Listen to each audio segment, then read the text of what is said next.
प्रार्थनान हेच मुचे मागणी, हीच मुची प्रार्थनान हेच मुचे मागणी.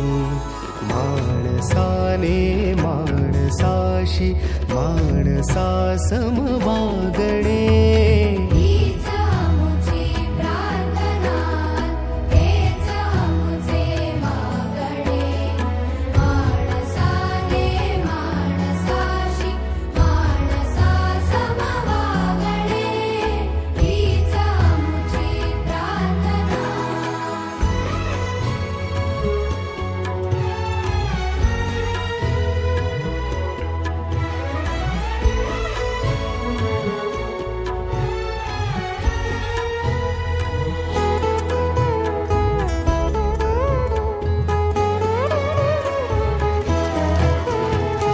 धर्म जाती प्रांत भाषा द्वेष सारे संपुदे.